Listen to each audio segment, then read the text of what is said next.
Hello and welcome back to Paddock and Track, the show where we bring you news on and off the track. I'm Max and I'm joined as always by my co-host Amaan. What's up, guys? And today we have another episode coming right out for you. This time it is the Spanish Grand Prix. Yes. And a little bit of talk afterwards about what we think will happen to the grid next year in Formula 1. Yes. So, let's just jump right in, I think. Looking at qualifying, very good qualifying from Lando Norris coming in pole.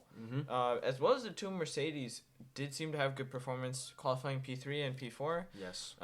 So, interesting move. Maybe they've brought some upgrades to this Maybe race. they have. We haven't seen that from Mercedes this season yet. So, it's good to see that they might have brought the upgrades to the car now. Yeah, it's definitely something good. Definitely something they've needed for a while now. And then otherwise looking down the rest of the grid, nothing too surprising except for the Alpines. Both made it to Q3. Yeah, both in Q3, P7 for Gasly, P8 for Ocon. So great for them. Clearly they've done something with the car and it's gotten a lot better than the start of the season for sure.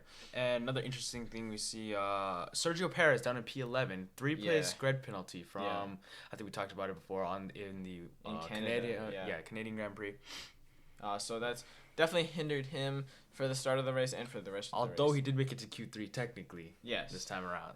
But even still, he only qualified 8th. Yeah. So it's still not great. Yeah. The two V-carbs, they're not a good showing for them. Nope. This is definitely not the performance they were looking for. They had brought a lot of upgrades to this track. And they qualified P17 and P18. Definitely not what they wanted. Nope. The race was not much better for them. So they'll be looking to improve for Austria because they really need to, because clearly this performance is not where they want to be. Yeah, well, same thing with the Williams, too. We saw Logan Sargent receive a three-place grid penalty as well for impeding a driver in qualifying. Wait, which driver was that? It was Stroll, I believe. So, okay, yeah. Yeah, so not great for him. Really, he only qualified P16 either way, but still not great. And then Albon starting from the pit lane. He had changed his power unit after Park from Rose, so he had to start from the pit lane. So not what they want, obviously, for Williams, but at this point, their car is not very good anyway, so it didn't really matter too much. So looking at the grid at the beginning, we saw that the most of the grid started on the soft compound tires, and then we saw Albon in P20 start on the mediums. Interesting strategy there. Well, I think part of that too is starting from the pit lane. You know, you've got to be able to. I think they're probably trying to go for a longer stint than everybody else, and then try and make up ground during the pit stops. Yeah. It didn't really end up working out for them, but you know, it gives you maybe somewhat of a chance. That's probably where their mind's at. Yeah. To at least give them something that they can maybe do. Well, also another interesting thought. We know that the track temperature was quite high. I think 42 degrees Celsius. Yeah, but it had dropped from previous sessions, so that also made it hard with the tire compounds, figuring out what kind of compounds to use. Especially like didn't have a ton of data on the hard tires anyway, and then with the cooler temperatures, they really had not much data on those hard tires. Okay. So then when drivers started to go on the hards, it was hard to say, and we found with Russell that the hard tires were not a very good tire. Yeah. So that's interesting to note that really the track temperature is really affecting them and their strategy. Yes. Last thing about the tires, though, we see that Verstappen also starts on a used set of soft tires. Yeah. So interesting. He probably just used them for like a couple of laps in quali. Probably. So realistically, it's not the biggest deal. But yeah, very interesting to start on those. You know, but he seemed to be able to take them for a while. He did a fairly long stint on those softs, so clearly it worked for them. But yeah, interesting move that they decided to start on a used set. Yes. And then Russell had an amazing move in turn 1. It was beautiful, frankly. Yes. He basically got the slipstream from the drivers in front of him, and then was able to sort of swing out to the outside of the track, get on the racing line where it was clean, and get past Norris and Max in like one nice sweeping move into turn 1. I mean, it was interesting enough, though, that move also was like, I feel like an opportunist move because we saw that Norris and Verstappen were also like battling it out already on that straight. Yeah. Was he getting pushed off the track? I feel Norris was pushing Max kind of off the track there on the straight. So very good move by Russell to take advantage of that situation. Yeah, and very smart of him, paying attention to what's going around him, and then being able to capitalize on that and make something happen. I mean, he didn't hold on to the lead for that long, like 2 laps, I think. Yeah. But still, it's something. It shows that Mercedes has pace. Yes. We'll get into that a little bit more later, but I think this race is really good for Mercedes because it shows that they do actually have some pace, that they're bringing upgrades, that they're doing better. Yes. I know they did scrap recently. We had talked about this towards the beginning of the season that Mercedes had a weird design on their front end where they essentially had like the top of their front end, the sort of like plates that they have there, where one of them was sort of cut in half and attached more like by a wire. They had scrapped that recently, so maybe that's helping them. Maybe. We'll see if that continues to help them. Hopefully for Mercedes at least it will. We can also tell that Mercedes is getting better because Hamilton is complaining less about the car. Yeah, he did. I did notice that actually. Yeah, it's possible we didn't hear it, but we probably would have heard something like that. So, judging by the end results of Spain and Canada too. Yeah. I mean, I think that's a lot to be happy about too for Hamilton. And Mercedes in general, I think they're happy that they're getting much more performance out of the car. Yes. And for them at least, hopefully they can keep fighting for podiums and maybe wins. Yes. We'll see. So Norris, I noticed, was very worried about catching Max. So Russell had pitted earlier, so Norris had gone past. Unfortunately for Russell, it was not a great pit stop, so it kind of ruined their undercut on Norris. But either way, Norris was more worried about catching Max than covering Russell. So instead of pitting maybe a little earlier to cover up Russell, he wanted to keep going. He wanted to keep fighting to catch Max. I feel like that strategy didn't work out for them as much as they'd hoped. Yeah. The team orders were to, I think it was, cover Russell. Yeah. But he really wanted to catch Max, and it was his decision to also to do that. So very interesting to see how Norris's mentality has changed since he did get a taste of victory in Miami. And it's been evident to see how Norris has changed, his demeanor towards getting his podiums, everything else on that. Yeah. So he really does want that taste of victory and wants to catch Max. Well, he no longer seems like happy or like satisfied with the P2. And P2 is obviously not bad. You still get 18 points. Plus, I believe he got the fastest lap, so 19 points for him. But still, he's not happy with P2. He wants that P1. He knows what it feels like now to get P1, and he wants that again. And he's been getting a lot of P2s recently, so he knows. Yeah. Piastri, I thought it was very interesting to watch this.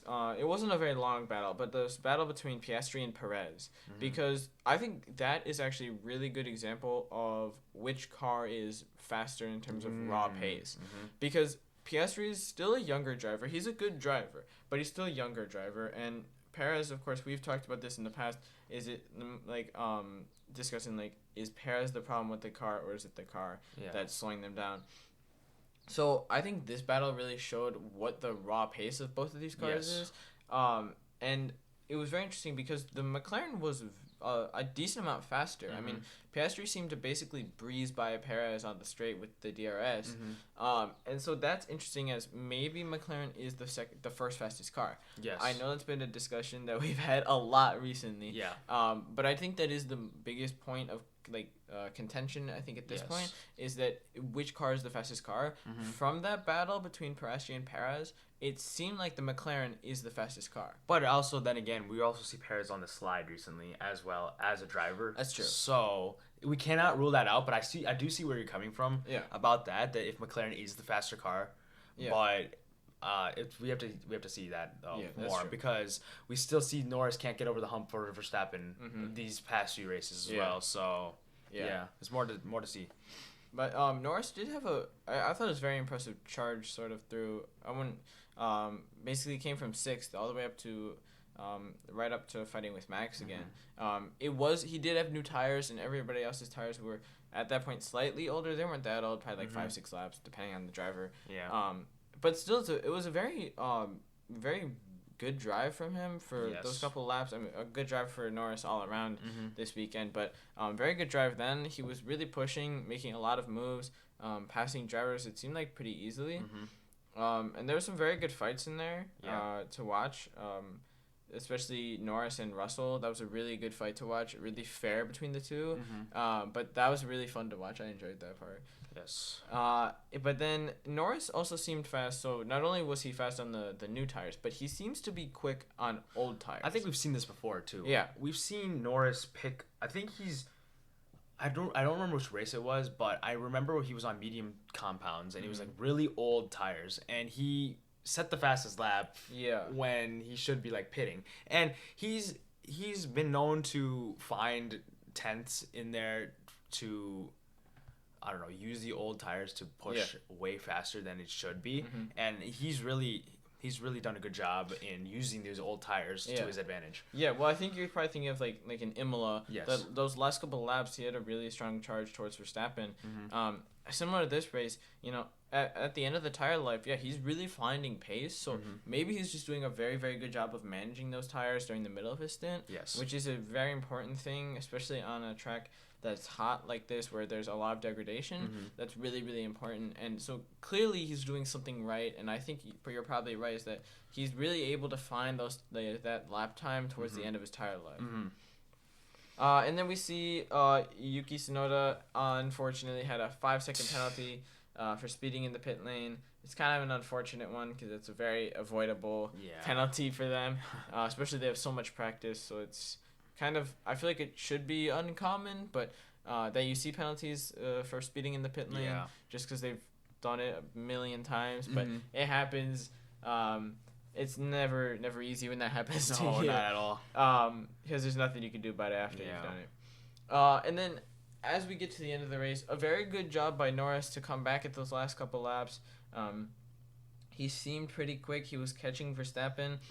It is hard to say if Verstappen was backing off at that point to save tires towards the end in case Lando caught up. But still, Lando seemed very quick, but very unhappy at the end of the race. Which, to be fair, it makes some sense because of the start. He messed up the start, and it was not a good start for him. Maybe had he had a better start, I think he could have been able to challenge for the win. Yes. So he was definitely, you could tell by the way he was acting after the race that he was unhappy. Yeah, definitely. I mean, he was started on pole, and he could have easily been in the lead for way longer, and it could have opened up a lot of more opportunities for Norris to actually get that victory. Yeah, so not a great look on him. He kind of seemed he seemed a little more upset than I think I would have been. I mean, he still finished P2. There's nothing wrong with that. He's second in the championship for the first time in his career. Yes. So I don't know, but I think second is nothing to scoff at. Yeah.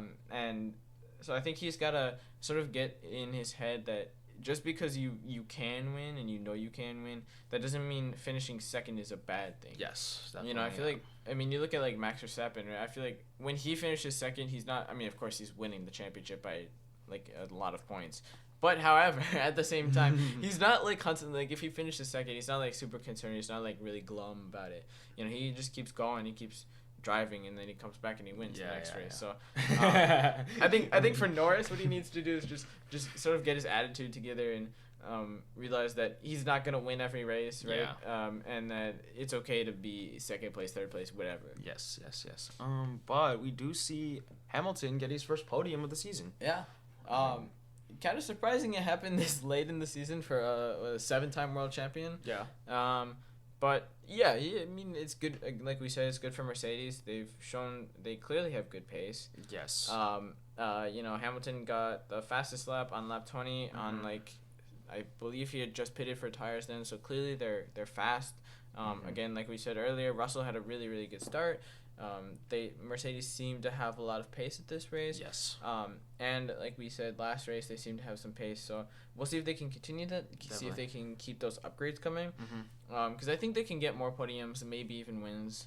We'll see, because Red Bull does seem to be falling behind a little bit. Yeah. Well, speaking of upgrades, Aston Martin, they didn't bring any. Yeah, they did. They really need to bring some upgrades. Yeah. They didn't bring any upgrades to Spain. I'm sure Fernando Alonso was disappointed for that at his home race.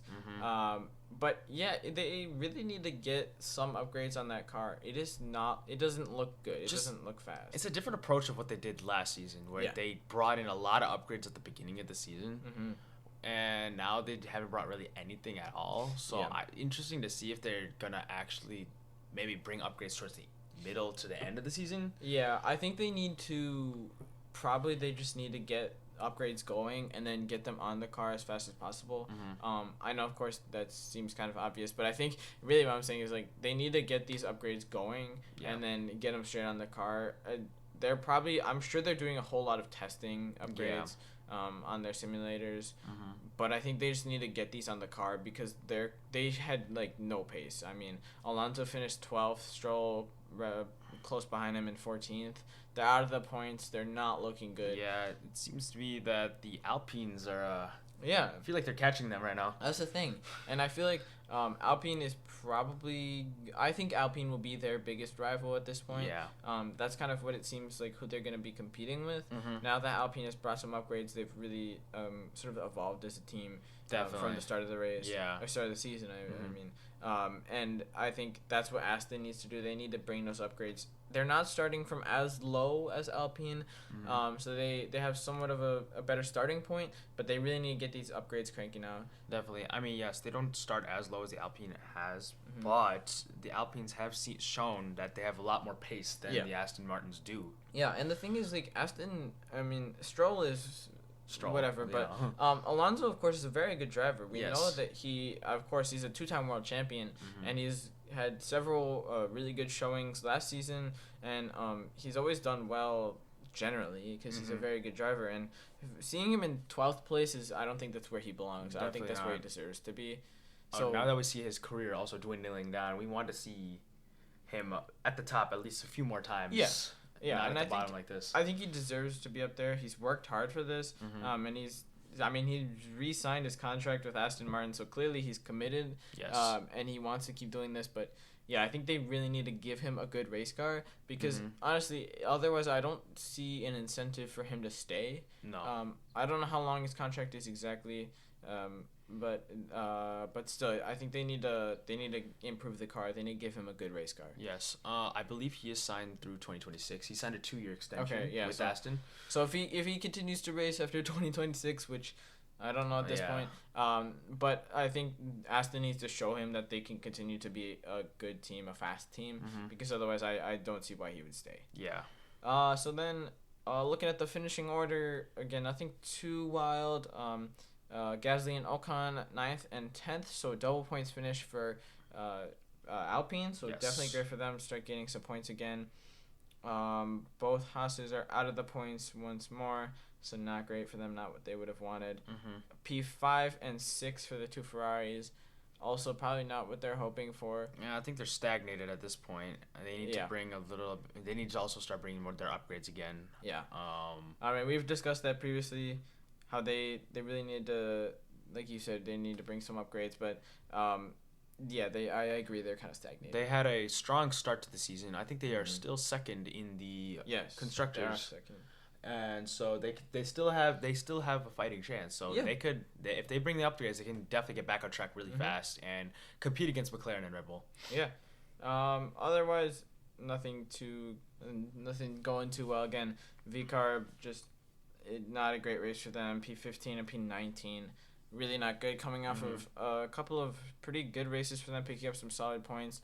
Not where they want to be. Well, when we talk about how McLaren and Verstappen, we're talking about the drivers and stuff. Oscar Piastri P7 also. If it truly is the McLaren is the faster car, wouldn't they have to finish higher though? That is the thing. That's the thing you got to think about. But to be fair, he finished higher than Perez. Yeah, but one place as well. So did Verstappen finish one place above Norris. So it's like what is it? Canceled out. Yeah, it's kind of it's interesting to look at. Piastri was making some good moves on other drivers, but yeah, like you said, I mean, really it is close. Like you said, the McLarens and the Red Bulls, I think, are really competing. McLaren's definitely going to be the biggest challenger to Red Bull. So we'll see, because like you said, I mean, Ferrari is still second in the constructors as of now. So McLaren needs to step it up a little bit more. I mean, I feel like Piastri needs to pull a little bit more of his weight. Norris is doing very well. He's consistently like P2 usually. Yes. So I think Piastri can.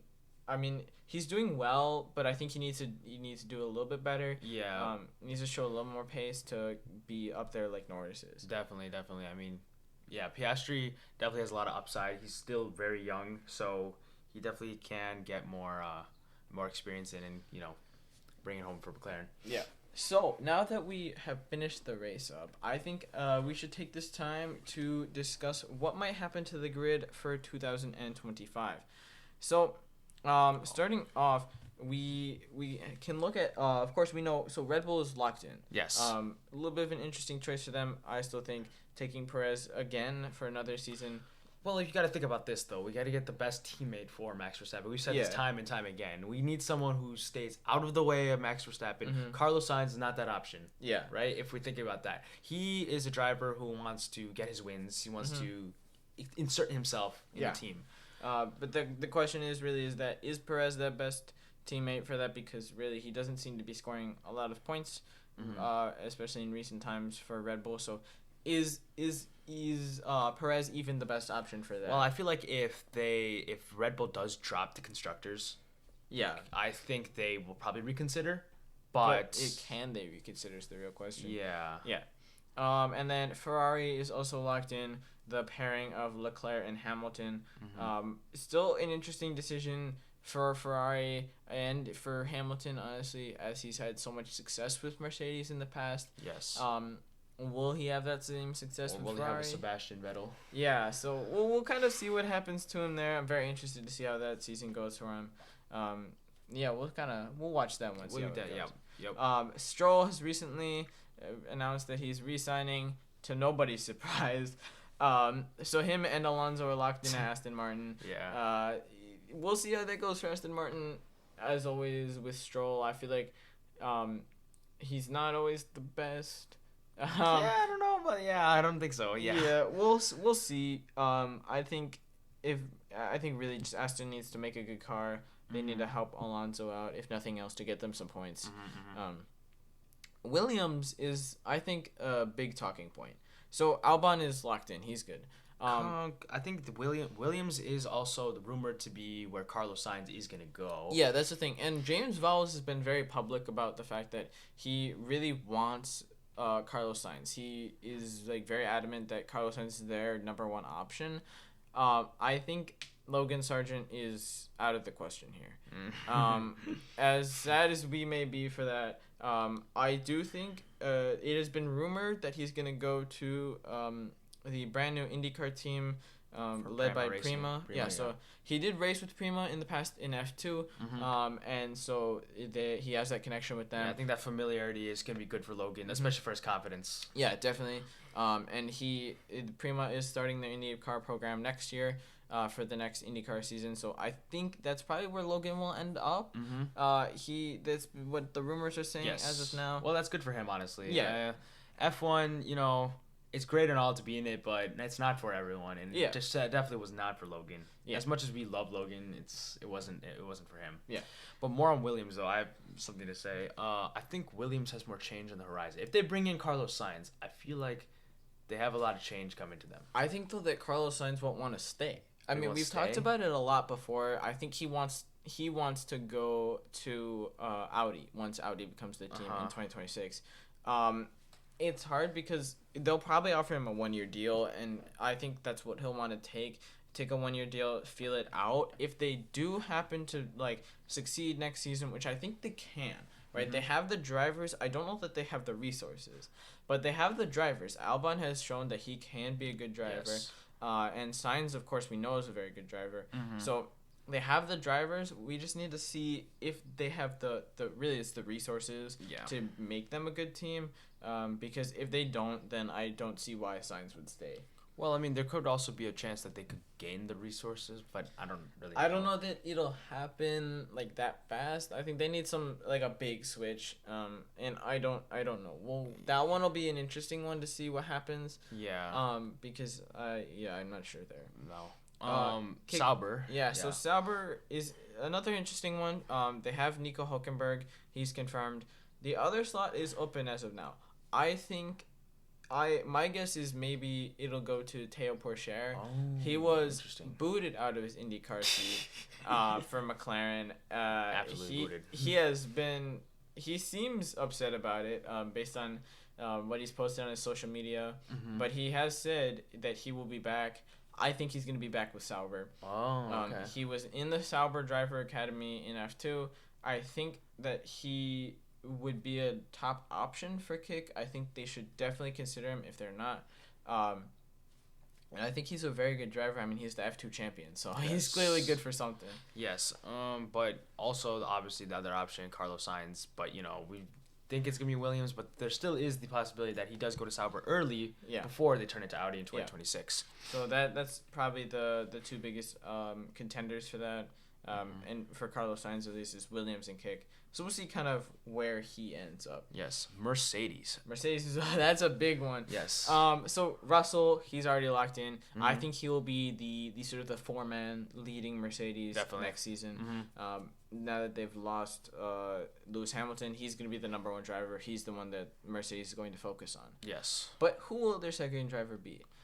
Now, the rumors have said Kimi Antonelli for a long time. I don't think so. Yeah. Only because of his performance in F2. Yeah, he needs to grow, needs to mature. So I don't think that Mercedes is right for him this season. Yes.